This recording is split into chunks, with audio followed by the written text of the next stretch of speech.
Hi guys, in today's video I'm gonna show you how to shade legs very easily. So without any further ado, let's just jump right into the video. So to begin with, I have this really basic rough sketch. So you don't want to stress about your rough sketch because the very first step is to actually blend those sketch lines out. We want to keep them soft and defined. So that is the reason why we are going to be blending those out in this first step. So yeah, that's what you want to do.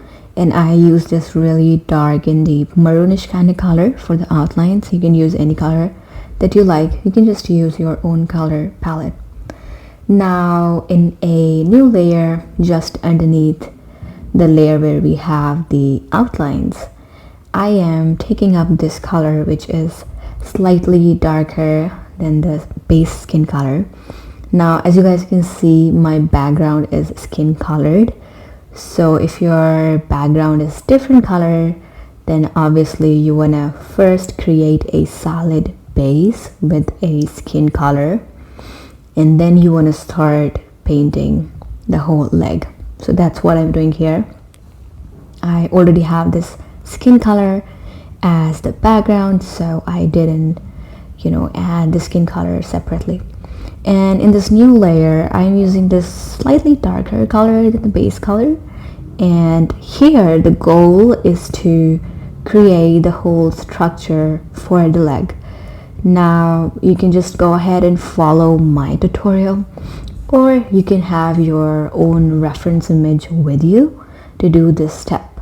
Now this actually really helps in building up these shadows and also to see how the structure is going to look like. So yeah, I prefer using a color which is not too much, as in not too dark, so that I can create a good structure for whatever I'm shading. So whenever I shade skin or any part of the skin, not part of the skin, but any feature of the face or any part of the body, then this is the way to go.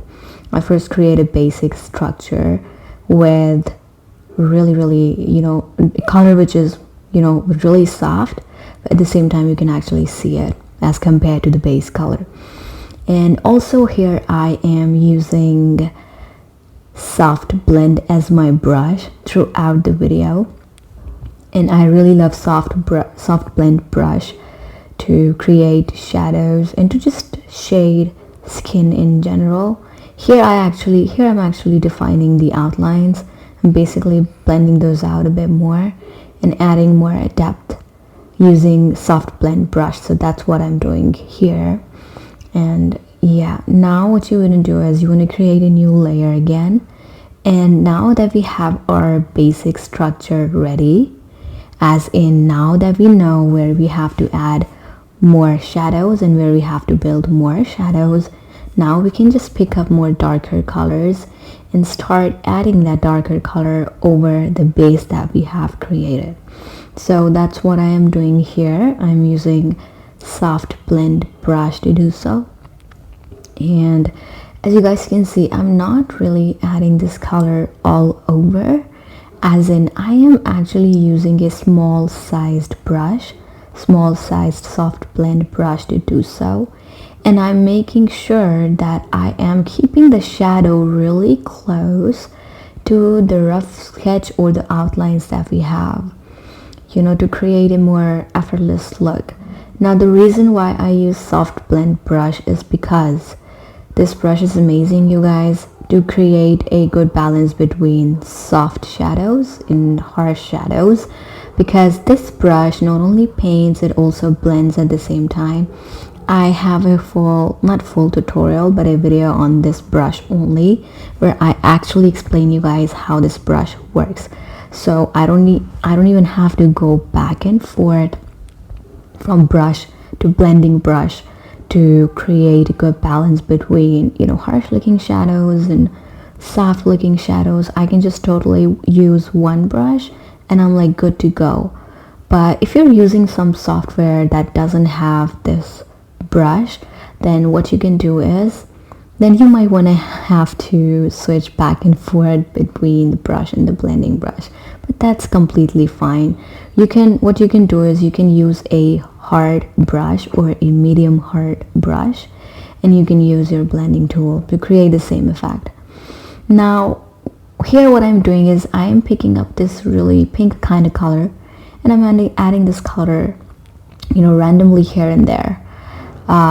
So it's pretty random. Now the reason why I do this, the reason why I include pink shades and maroonish shades as I am doing right here, is because our skin is a combination of what, you know, different colors, not different colors, but colors with different undertones. So I always keep colors from orange undertone and colors from pink undertone. And if you guys hear some background noise, I am really sorry about that. So yeah, that is what I'm doing here. Once you're happy with the base shadow structure, you will find it really easy to build the shadows up. So I would highly recommend you guys to follow along the tutorial. It's pretty easy. And with this maroonish color also, I'm actually really just focusing it, you know, on really small portion or small areas of the leg, especially near the outlines, near where we have the outlines, and also at the same time making sure that I'm using a small size brush to do so. So I don't want to spread it all over, but I just want to add it, you know, just to add more depth, especially near those outlines, as you guys can see. I hope all this is making sense. I am trying my best to explain you guys how I am actually doing it, but I hope this is making sense. So yeah, you might want to have your reference with you for this. If not, you can just follow along the tutorial. And yeah, now once you're happy with everything, with every shadow and everything, depth and everything, you want to create a new layer. And I'm just going to add slight highlight, you know, onto the leg. And also for this, I'm using a soft brush, I believe.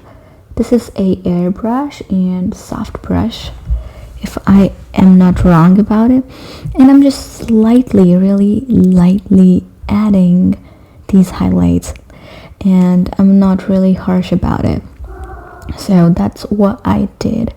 Now once I actually went back and added more shadows here and there.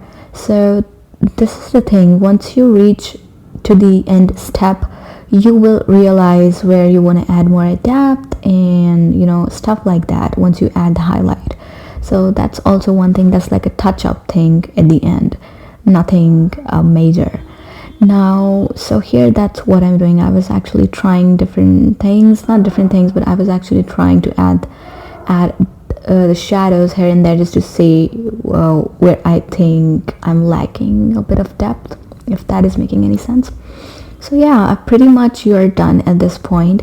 In the end, what I do is I just group everything together, and after that, what I do after grouping every layer together, I actually duplicate that group and I just flatten the duplicated group to add more saturation to that flattened part. And the reason you guys will see why I do that. As you guys can see, once I increase the saturation, it looks pretty good. So that's a little tip right there, to just make your skin shadings or anything of that sort look a lot more, I wouldn't say realistic, but just to pop them out a bit more. So that's why I did that step. So yeah, I hope you guys enjoyed this video. If you did, give this video a big thumbs up. Also subscribe to my channel. Also, if you do create this out of this tutorial, tag me on Instagram. I would love to see that. Other than that, I will see you guys in the next video.